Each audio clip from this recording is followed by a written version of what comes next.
y el Imperio Chino desde el segundo siglo antes de Cristo, en el tiempo también de los imperios aztecas, mayas e incas en América.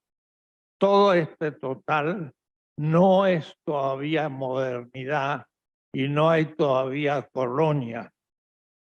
A esto debemos agregar que Eurasia tuvo la conversión al cristianismo en buena parte y después aparece la invasión musulmana que viene desde el Marruecos hasta el sultanato fatimita en Egipto, el califato de Bagdad, centro geopolítico de Eurasia, hasta después Irán, Afganistán, los reinos de Indochina y Filipinas. Y Europa latino-germánica queda en reducido lugar y se llama la Edad Media solamente porque el Islam hace la ocupación. Todo esto fueron reinos tributarios.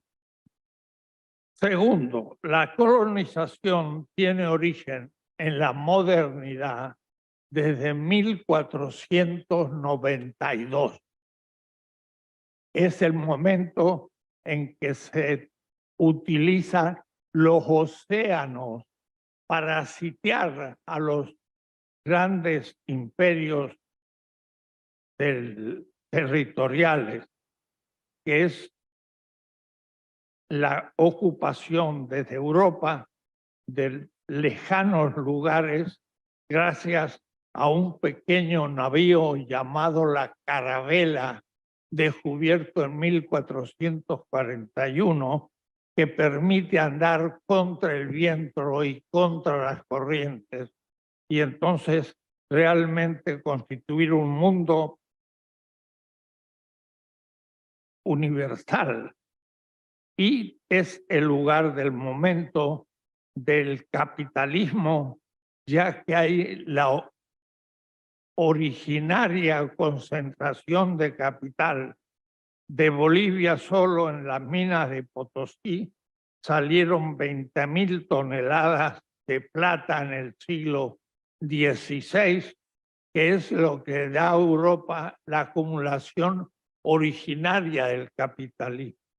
Quiere decir que el colonialismo y la centralidad de Europa y la utilización de los océanos son el contexto del origen de lo que llamamos colonialismo.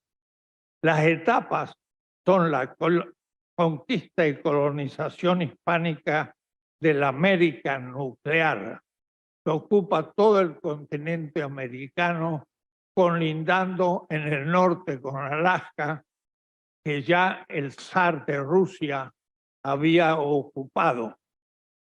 Y de entonces en la ocupación de todo el continente americano, menos aquello que va a ser ocupado por Inglaterra y Francia, y el Caribe, Cuba, Puerto Rico, Filipinas, y el Portugal con Brasil, Angola, Mozambique, Cuba, Goa, que son las colonias propiamente dichas, pero de un imperio mundo, como le llama Wallerstein.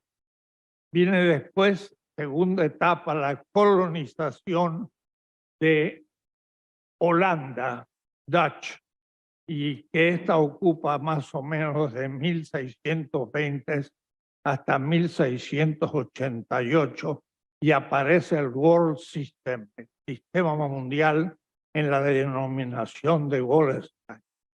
Y la colonización inglesa es posterior, constituyendo las colonias de Nueva Inglaterra sobre la Nueva Holanda y la ciudad de New York sobre la ciudad de Nueva Ámsterdam, anteriormente neerlandesa.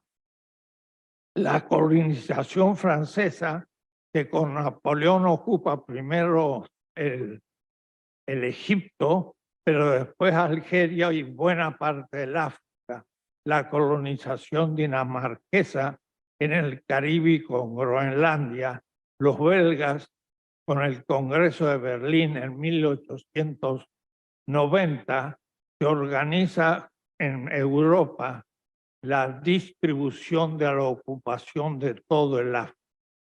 Entonces tenemos un proceso de colonización de la periferia. Tercero, el proceso de descolonización. Las colonias de Nueva Inglaterra se descolonizan plenamente, transformándose en Estados Unidos en 1775, que va a ser un centro geopolítico mundial solo desde 1945 y llega a ser la nueva potencia gracias a la doctrina Monroe en 1823, ocupando 2/3 partes del territorio hispano-mexicano que tenía por frontera norte a Rusia, de los Ares, en Alaska, ya que Florida era parte de España y de México, Luisiana también, y todo lo que era la costa del Pacífico, que va a perder España y la va a ir lentamente ganando Estados Unidos con una colonización interna. Las colonias españolas de América Latina y del Caribe van a pensar también la descolonización y va a ser en 1810 hasta el 1826 que se produce la primera emancipación o descolonización de América Latina, pero rápidamente caerá en el neocolonialismo, ya que las élites conservadoras de América Latina van a seguir organizando el colonialismo o la dependencia de Europa en sus centros de poder, a tal punto que en México la oligarquía mexicana llamará a un rey como Maximiliano para ser rey de México. Es un proceso de descolonización y recolonización.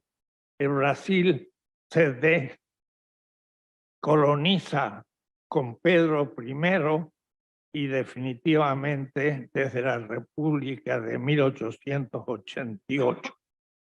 Llegado a la Segunda Guerra Mundial en 1945, Estados Unidos impone una descolonización de las colonias europeas en África y el Asia a fin de expandir su hegemonía global, especialmente desde la desaparición de la URSS en 1989 como fin de la Guerra Fría y entonces queda como potencia mundial.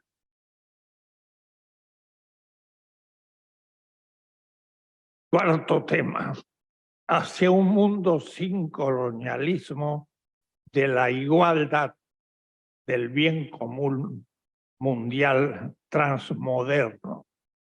El sur global debería alcanzar en el futuro una igualdad internacional pluriversal, considerando ahora un proyecto de crecimiento más allá del neoliberalismo, del desprecio de otras razas, desde el criterio de la whiteness, de la blanquitud, desde un eurocentrismo ideológico, desde un machismo, de una masculinidad tóxica, desde una falta de una ética ecológica, desde un menosprecio de las otras culturas. Esto sería la segunda emancipación y la plena descolonización del bien común, tomado como ejemplo los pueblos que han logrado la emancipación y la liberación, tales como Cuba o China, en los países también que no sufrieron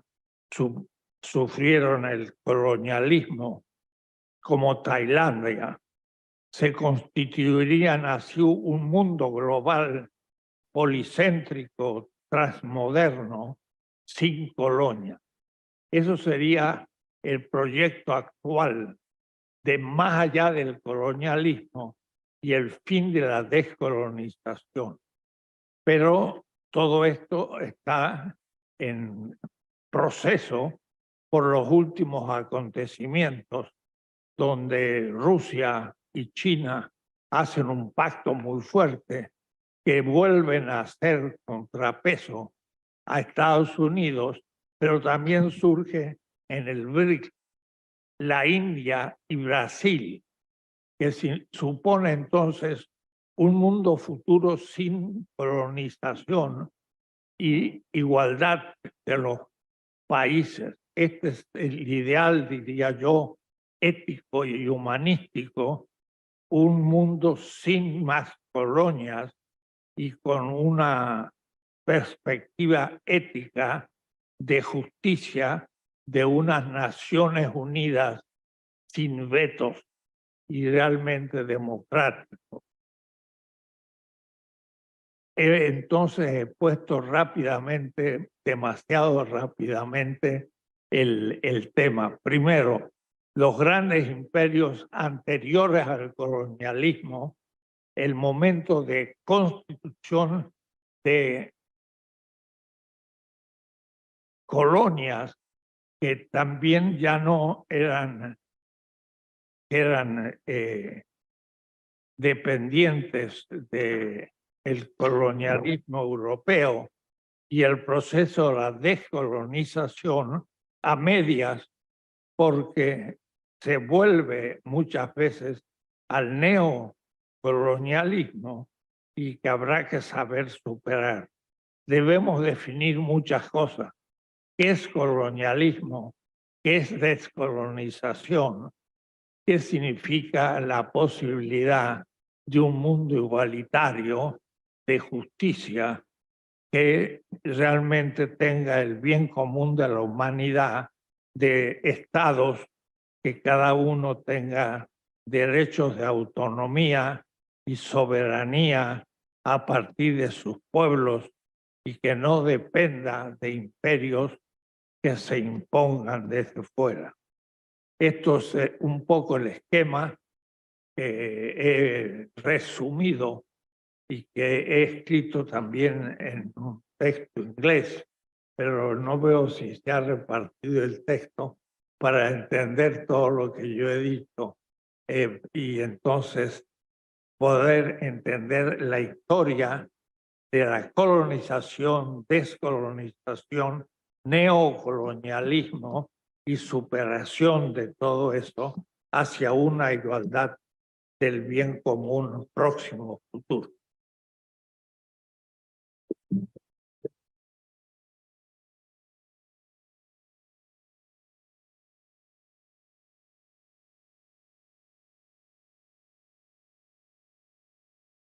Bueno, hablamos de una segunda emancipación. En América Latina nos emancipamos de España y de Portugal, pero en manos de la propia oligarquía latinoamericana caímos en el neoliberalismo, sí, pero a su vez en el neocolonialismo. Y ahora la lucha es justamente que ser respetado como igual por las potencias. Estados Unidos, Rusia, China, los que son las nuevas potencias. Pero se nos va a reconocer en la medida que nosotros logremos en cada país la conciencia de esta descolonización, y es una lucha. En México, por ejemplo, ahora el presidente tiene una gran visión de que México es un país independiente que puede hablar igual con Estados Unidos, aunque Estados Unidos tenga mucho más poder militar, económico, pero sus gobiernos son elegidos por el pueblo y ese es el apoyo de lo que llamamos el poder obediencial. El poder debe ser, no como dice Max Weber, la dominación de alguien aceptado por obediente, sino al contrario, como dicen los indígenas de Chiapas, siguiendo la línea de Bartolomé de las Casas, que el pueblo es el que inviste de poder a la autoridad y que exige ser oído. Entonces hay que reconcebir el poder político como un poder obediencial al pueblo y darse cuenta que la soberanía no reside en el pueblo ni en las leyes, sino que reside en el pueblo. El pueblo es el sujeto del ejercicio del poder. Y entonces hay que luchar para que la soberanía popular pues pueda tener vigencia en cada país y ser respetado por los demás. Esto es una lucha del derecho, pero también es un derecho, es una lucha económica, una lucha ideológica de la que debemos creer en el pueblo nacional, que está a la base de la organización de los estados. Y aprobar el Estado, pero en defensa del pueblo y no en oprimiendo al pueblo con un neocolonialismo como se acostumbra en el sur global, América Latina, África, Asia. Entonces tenemos que luchar para que las potencias reconozcan a los países en igualdad y den a los pueblos el derecho de, a su vez, expresar a las autoridades de las instituciones y las leyes las exigencias de la vida que ese pueblo necesita. Es una lucha por la segunda emancipación en el sur y llegar a una igualdad. Y dije, de unas Naciones Unidas sin vetos, donde todos los representantes tengan los mismos derechos. No que algunos países como Estados Unidos o Israel pues no acepten las decisiones que se toman en estos ámbitos internacionales donde solamente se tiene en cuenta la voz de los poderosos del norte, un neocolonialismo. Es lo que yo llamo entonces una lucha por la segunda emancipación en el sur global. Los países de Europa, Rusia, China, Estados Unidos han logrado ya el ser respetados con igualdad, pero no pasa lo mismo en la mayoría de los países del mundo.